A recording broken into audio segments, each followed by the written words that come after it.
Hi everyone, इस chapter के अंदर हम डिटेल में पढ़ने वाले हैं रेस्टफुल एपीआईज के बारे में। तो अभी तक एपीआईज के अंदर हमने पढ़ा है कि हम gate request and post request को कैसे हैंडल करते हैं। इस चैप्टर के अंदर हम एपीआईज को और ज्यादा डिटेल में पढ़ रहे होंगे एंड इनफैक्ट पैच, डिलीट, इस तरीके की रिक्वेस्ट को भी कैसे हैंडल करना है उसके बारे में भी बात करेंगे।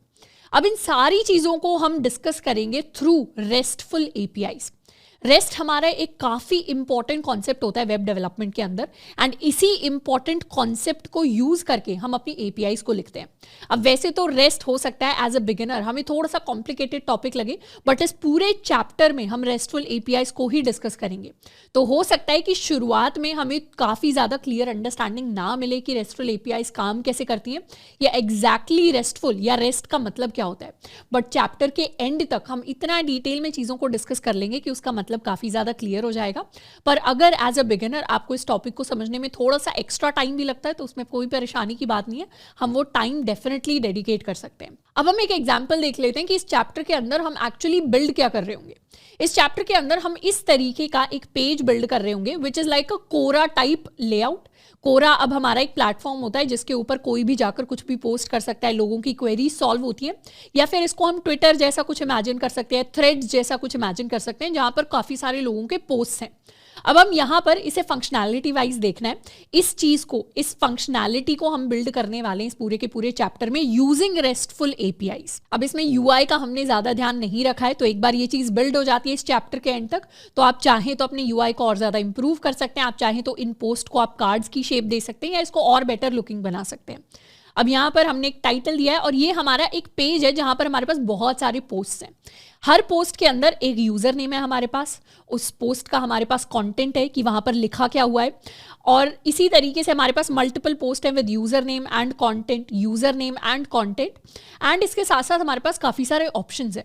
सबसे पहला ऑप्शन जो हर पोस्ट में हमें मिलेगा वो है टू सी इन डिटेल, यानी अगर हमें किसी भी पोस्ट को डिटेल में देखना है तो इस तरीके से इंडिविजुअल पोस्ट को हम खोल सकते हैं और फिर यहाँ से वापस जा सकते हैं अपने सारे पोस्ट वाले पेज पर। तो हम वापस भी आ गए। हम चाहें तो किसी भी पोस्ट को एडिट भी कर सकते हैं। जैसे लेट्स सपोज इस पोस्ट को अगर हम एडिट करते हैं, कोडिंग मतलब अपना कॉलेज की जगह यहाँ पर डैश अपना कॉलेज लिख लेते हैं, एक स्माइली फेस बना देते हैं एंड नेक्स्ट लाइन में लिख देते हैं हैप्पी कोडिंग, इस तरीके से, और इसे कर देते हैं सबमिट किया तो ये हमारा पोस्ट यहाँ पर आकर अपडेट हो गया। तो हमने क्या किया, अपने पोस्ट को अपडेट कर दिया एडिट करके, और हम चाहें तो एक नया पोस्ट भी लिख सकते हैं। लेट्स सपोज हम एक नया पोस्ट लिखते हैं कि अपना कॉलेज ने आज कुछ और पोस्ट किया है, लेट्स स्टडी रेस्टफुल एपीआईज, से ऐड कर देते हैं पोस्ट में। तो ये क्या हुआ, हमारा यूजर नेम के साथ हमारा एक नया पोस्ट यहाँ पर ऐड हुआ। पर अगर हमें पता चलता है कि हमें ये पोस्ट अब नहीं चाहिए, हम रेस्टफुल एपीआईज पढ़ चुके हैं, तो हम चाहें तो इस पोस्ट को डिलीट भी कर सकते हैं। तो जैसे ही डिलीट पोस्ट करेंगे तो हमारा पोस्ट डिलीट हो जाएगा। तो इस तरीके से एक वर्किंग और एक फंक्शनल पेज हम बिल्ड करेंगे जिसके ऊपर हम नए पोस्ट को क्रिएट कर सकते हैं, सारे के सारे पोस्ट को हम देख सकते हैं, इंडिविजुअल को भी देख सकते हैं, हम पोस्ट को जाके एडिट कर सकते हैं, उन पोस्ट को हम डिलीट कर सकते हैं, उन पोस्ट को हम डिटेल में देख सकते हैं। तो इस तरीके की फंक्शनैलिटी को हम बिल्ड करेंगे यूजिंग डिफरेंट एपीआईज। तो आप चाहें तो एक बार हम रेस्टफुल एपीआईज को कंप्लीट डिटेल में पढ़ लेंगे तो इस तरीके के कॉन्सेप्ट को यूज करके आप अपना खुद का पेज बना सकते हैं। आप ब्लॉग्स का पेज बना सकते हैं इस तरीके की चीज लिखकर। आप चाहें तो आप ट्विटर का रेप्लिका बना सकते हैं जिसमें हम ट्वीट्स इस तरीके से लिख सकते हैं, या फिर कमेंट्स को इस तरीके से रेप्लिकेट कर सकते हैं। इंस्टाग्राम का पेज बना सकते हैं जो कुछ इसी तरीके से काम करेगा, बस उसमें आपको एक फोटो का ऑप्शन एक्स्ट्रा देना पड़ेगा। तो इस तरीके से जो कॉन्सेप्ट हम इस चैप्टर के अंदर सीखेंगे वो प्रैक्टिकल तो होंगे ही, साथ के साथ हमें कई सारी थ्योरेटिकल चीजें भी पढ़ा रहे होंगे जिनको हम लॉन्ग टर्म के लिए डेवलपमेंट जर्नी के अंदर यूज करते हैं। तो अब शुरुआत करते हैं अपने रेस्ट के बारे में। रेस्ट का मतलब क्या होता है? रेस्ट की वैसे फुल फॉर्म होती है, ये रेस्ट मतलब आराम वाला रेस्ट नहीं है। रेस्ट का मतलब होता है डेवलपमेंट के अंदर रिप्रेजेंटेशनल स्टेट ट्रांसफर। अब ये बड़ा सा लंबा सा कॉम्प्लेक्स सा नाम क्या है, इसके ज्यादा डिटेल में नहीं जाना। रेस्ट को जब भी हम इमेजिन करते हैं, रेस्ट को इमेजिन करना है as a set of constraints. Constraints का मतलब होता है rules that are used for creating web services. हम क्या कर रहे हैं बैकएंड के अंदर हम एक्सप्रेस को यूज करते हैं, नोड के अंदर एक्सप्रेस आता है, एक्सप्रेस को हम यूज करते हैं और फिर हम अपनी एपीआईज बनाते हैं, और इन्हीं एपीआईज का जो कलेक्शन है उसको हम अपना वेब सर्विस कह रहे हैं, यानी हम अपना बैकएंड का सर्वर जो है उसको चला रहे हैं और उसके ऊपर कई सारी एपीआईज हैं। तो इन एपीआईज को अभी तो हम कुछ भी रैंडमली क्रिएट करते आ रहे हैं, स्लैश करके हम कुछ भी नाम लिख देते हैं अपनी एपीआई का, किसी भी तरीके से अपनी रिक्वेस्ट को हम हैंडल कर रहे हैं। बट एक्चुअली रेस्ट क्या है? रेस्ट एक आर्किटेक्चरल स्टाइल है जो हमें एपीआईज को, वेब सर्वर्स को क्रिएट करने का एक सेट ऑफ रूल्स देता है कि ये कुछ कुछ रूल्स है और इन्हीं रूल्स के हिसाब से हमें अपनी एपीआईज को, अपने सर्वर को क्रिएट करना है। उसे हम कहते हैं रेस्ट। और यहीं से ही हमारे पास एक और टर्म आती है रेस्टफुल एपीआईज। रेस्टफुल एपीआईज वो एपीआईज होती हैं जो रेस्ट के कॉन्सेप्ट्स या रेस्ट के रूल्स को अप्लाई करती हैं। तो हम भी इस पूरे सेक्शन में रेस्टफुल एपीआईज को बिल्ड करेंगे, यानी ऐसी एपीआईज जो हमारी नॉर्मल एपीआईज जैसी ही दिखती हैं पर उसके अंदर थोड़े थोड़े हम रेस्ट के कॉन्सेप्ट्स को अप्लाई करेंगे। अब रेस्ट अलग से कोई टेक्नोलॉजी नहीं है, कोई पैकेज नहीं है जिसको हमें इंस्टॉल करना पड़ेगा, ये बस रूल्स हैं।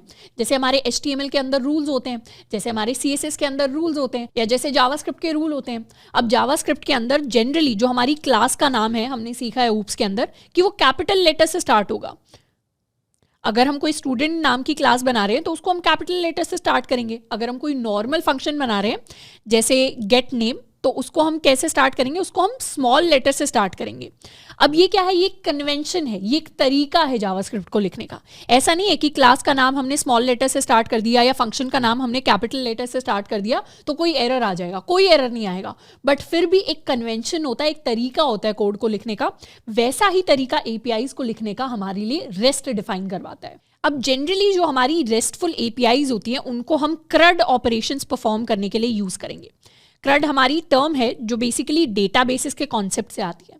अभी हमने डेटाबेसेस को नहीं पढ़ा है, डेटाबेसेस को हम बाद में जाके डिटेल के अंदर पढ़ रहे होंगे, पर बेसिक डेटाबेसेस के ऊपर कुछ कुछ ऑपरेशंस होते हैं। डेटाबेसेस हमारे डेटा पे काम करते हैं।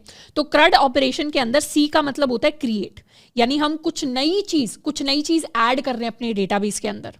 R का मतलब होता है रीड, कि हम डेटाबेस के अंदर जो डेटा है उसको रीड कर रहे होते हैं।